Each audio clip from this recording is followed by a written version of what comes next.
Hey everybody, Dan here with Pain Free You. So the smoke is finally starting to clear. The air quality index has been downgraded to unhealthy for sensitive people. And since I've got no respiratory issues, no challenges, I'm just going to come out and shoot for this because it's too darn beautiful out here not to. So today's topic is going to be all about belief and hope. All right, two things a lot of us could probably use a little bit more of, right? So, enjoy a little bit of the better air quality. Birds are still chirping, so that's good. They're still alive and surviving the smoke. For anybody who doesn't know what I'm talking about, there's been some fires up in Canada, and the smoke from them just really blanketed the entire northeast of the United States, and some parts of the northeast, parts of Pennsylvania, actually had air quality indexes of 400, highly toxic levels. Stay inside, don't do anything outside, cancel all sporting events. So that's why I've been shooting indoors for the past couple days. So, belief and hope.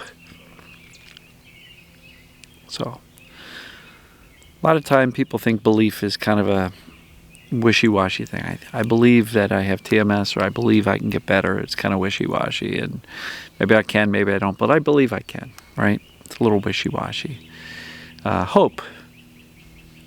I hope I can get better. And I think I like to lean more towards the certainty aspect of things. Instead of just believing I'm going to get better, I'm committed to getting better. Which one feels stronger? I believe I can get better, or I'm committed to getting better. I think commitment is absolutely a lot stronger.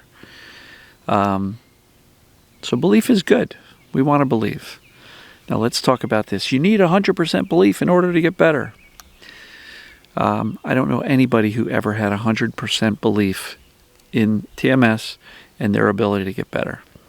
Everybody's got some doubt. So even if you are like, yeah, I'm like 90% sure it's TMS, but I don't know, I'm not 100%, so I'm not going to get better. Don't create that artificial barrier for yourself. Really don't. Because if you say that, then you're not even going to try. You're not going to commit to doing the process and following the recommendations and doing the work in order to get better. If you're already convincing yourself before you even start, my belief isn't strong enough, so I'm never going to get there. Okay?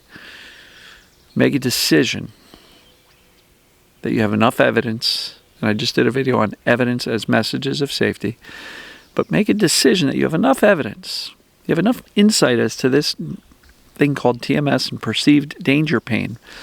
You have enough evidence of that you're going to make a decision to actually commit to getting better.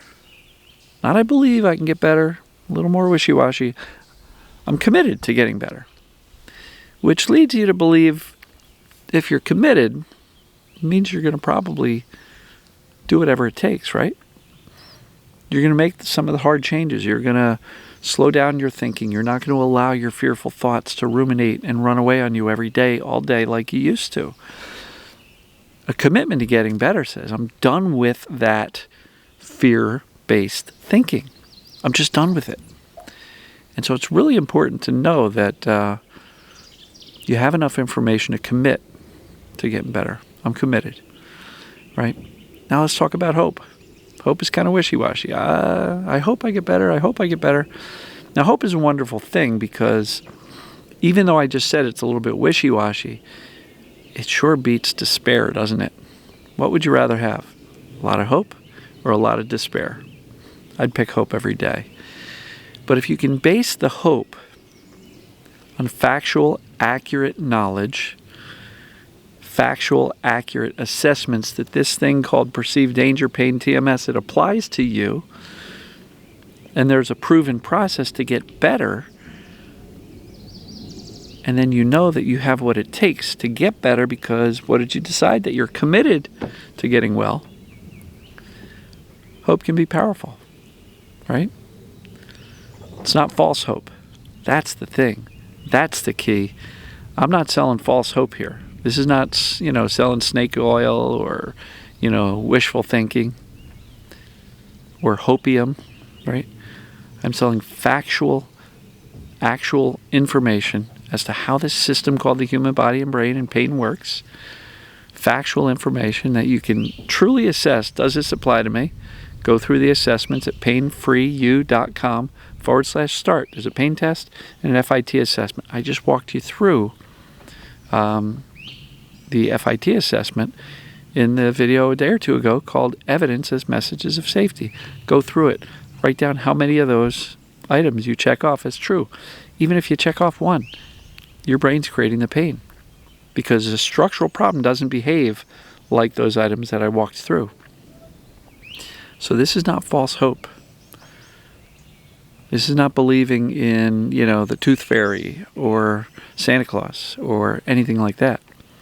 This is believing in factual data as to how this human brain and body and pain works. And you've done the assessment, so it's factual that your symptoms are behaving like your brain is creating it. So make a decision to commit. I'm committed to getting well. Then make a decision that I know I can do this. This isn't false hope, it's accurate knowledge. If I follow a proven system, I will get better just like everybody else does who follows the system. So, belief and hope.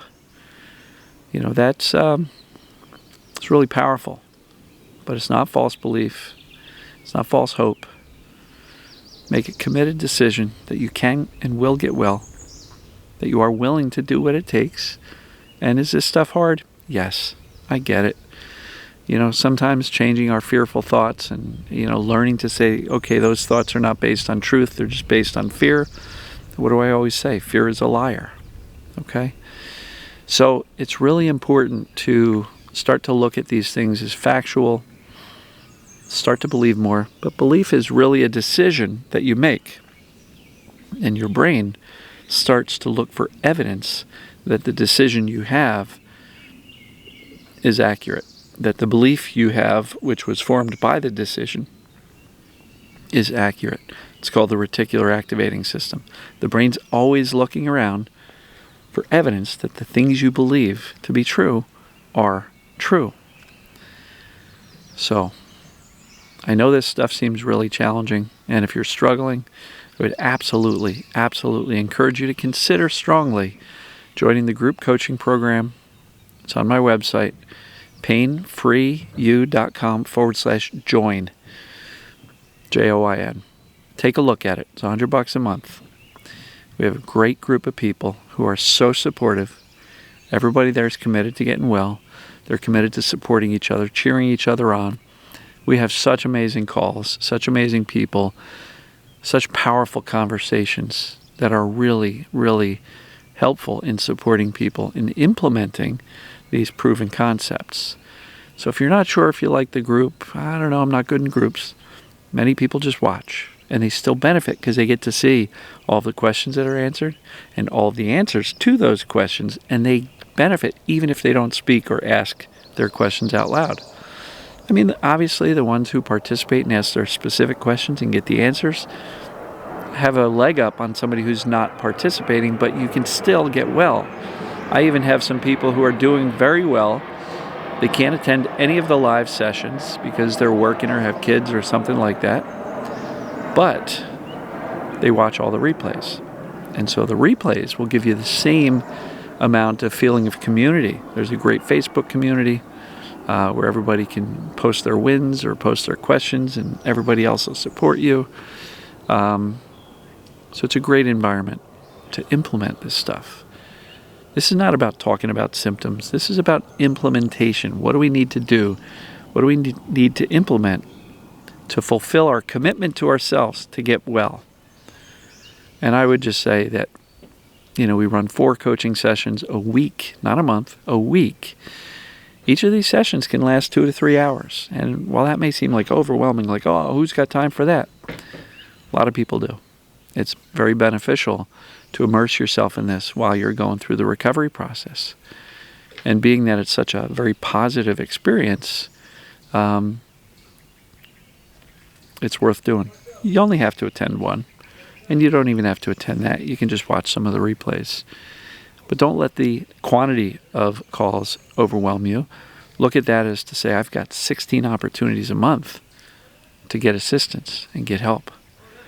So that's a great thing. And it's way more than a lot of other programs offer as far as the level of interaction. You get direct access to me, and we do have some good, really lengthy conversations where we can dig deep into things. I know some of you are like, I really want a one-on-one.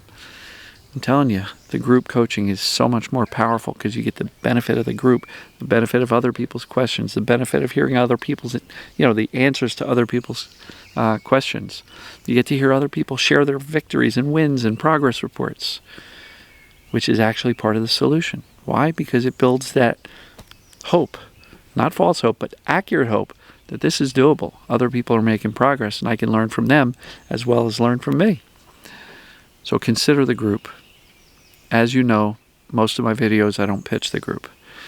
I'm not an overly salesy guy, but I truly believe for those people who are kind of struggling a little bit, they've been at this a little while and they want some extra help, consider it. Join for a month. If you like it, stick around until you don't need it anymore.